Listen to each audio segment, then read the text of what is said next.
Hi everyone, and welcome back to another video. So today we're going on a journey which I started a few days ago. Kind of failed. Being swarmed by mobs and then crashing into a bunch of spike traps ruined my first attempt at High Roller Goblin Caves.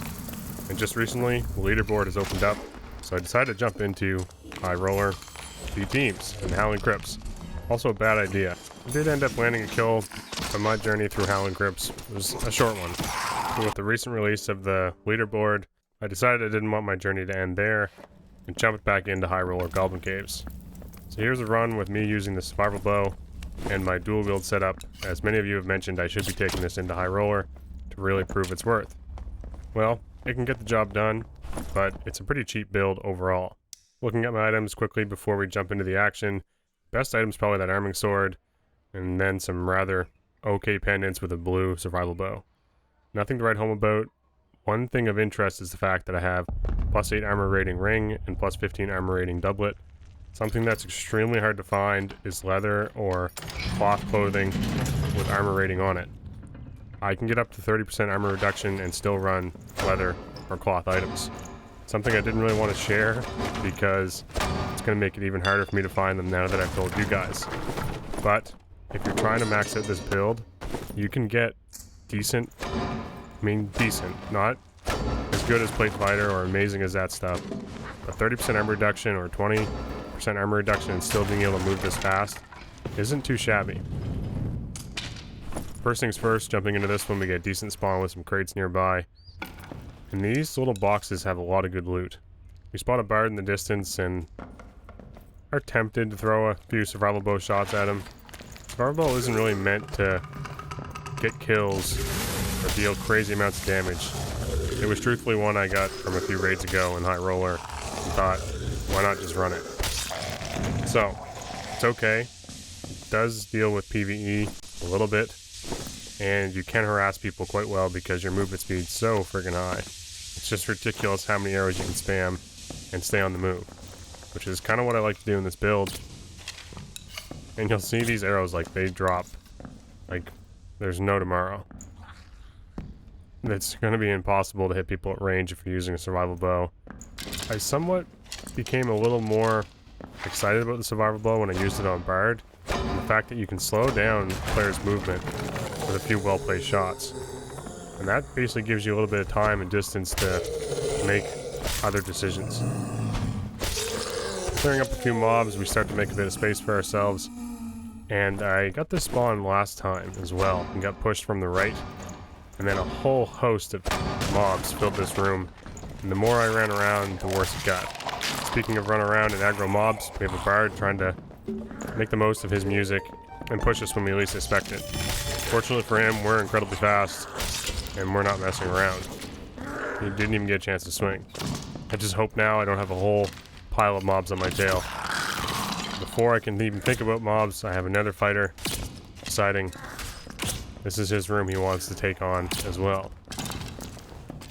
Reloading this fireball here was a mistake. I should have kept it spamming, trying to slow down these footsteps that are coming up the stairs behind me. Getting a bit more space, popping a protection pot. We need to take this guy with an arrow or else it's just going to be a constant race. We get unlucky with a mob on our back. We do land an arrow and I think I can get some distance. However, he ends up jumping a lot closer to me than I was expecting.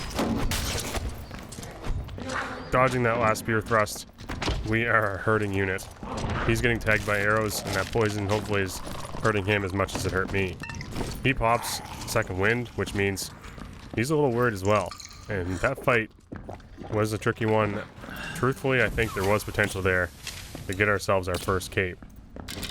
Just needed to land a few more swings, maybe step back outside that spear range, and then step into something more. Don't know. We have no idea how much HP was on. I just don't think he'd pop second wind unless it was getting fairly desperate with those archers on his tail. Now we got a chance to kind of collect ourselves and med like crazy. Thankfully, most of the mobs were on his tail and not mine, or else I'd still be out here fighting them until an arrow took me down, which is what happened to me a couple runs before. You get in this room and get a goblin archer on your tail, or a bolo, it is incredibly difficult to survive. with this light gear, projectile reduction isn't something that you can come by easily, and one Goblin Archer will take you down like half HP or more. So you really need to deal with those things before they get close to you. And you're seeing here, you can pretty much sidestep with the survival bow while shooting. So it's a pretty mobile setup. It just takes a million arrows to do anything. It still works, it's still functional, and 30 damage. He has 50% projectile reduction or armor. You might be hitting for 10-15 each shot. Softening him up a little bit. But with a longbow drawn, I wouldn't have been able to get away from him. I would not have had the movement speed. We try to rest to get our HP back, and that thing decides it's going to cough out a bunch of gas the second we sit down. And now we're kind of running low on meds, and that fighter is just beyond this door as we hear his footsteps. Deciding to use our last bandage, or one of our last bandages, we spot a barbarian making the great escape towards us as well. And another player falls victim to our movement speed and attack speed. This barbarian is probably the fastest guy in the lobby, at least he thinks he is, without any gear on and that movement speed ability. However, a light geared fighter with sprint, also incredibly fast. Something not a lot of players expect. You can catch them off guard like we did twice this game already. Now, we are half HP, sitting on, a decent build of gear that I'd like to keep, and the odd little item of value. Truthfully, I haven't found a lot of good stuff. It might be worth 50 gold or something, but really, sometimes it's hit or miss with the loot. You can get a whole bunch of greens that are worth literally pennies, or you can get a bunch of blues like the survival bow, and I think I had a purple bard's hat when I died last raid, and it was a beautiful item. So the items are there to be had. You just got to kind of get lucky with the RNG on getting them. I do know one thing: I'm not going to be fighting that guy again, as he's likely full HP. I'm not. If there's anything I can tell you about Goblin Caves or any high roller at all, is that there's never enough meds. You always need more meds. It's crazy. Every time I feel like I have a ton of meds, I'm down to the last couple without anything left in the tank. So bring lots in, bring even the higher tier ones in, and that should give you an opportunity to survive to the end. We're going to clean up this goblin, get him out of the way in case things go a little sour. Try not to make too much noise because one more spear, and I think that guy had a bow, maybe not. In any case, if he decides to come back this way, we are not set up for a fight. Just not the thing I want to be doing right now. So, yes, there are times for rat behavior, and we are going to do a little bit of it here, trying to get a nice escape out of Goblin Caves High Roller. One thing I do need to learn, there is an alternate escape route in this map as well. I've just never used it or seen it or played it enough to know. So, maybe soon I'll have that figured out, and we find this guy is dead up here in like all gray gear, but definitely snag those drums. 30 damage drum to the forehead, and your guy launches it like it's out of a potato gun or something. Not a bad projectile to have, just kicking around. But for now, we kind of just chill. I have absolutely no idea what kind of portals are like in this map. Are there very many of them? I have no idea. Do they spawn super late? Like, is there one more portal left and that's it? The other interesting thing is when I do watch this, I see a lot of rogues.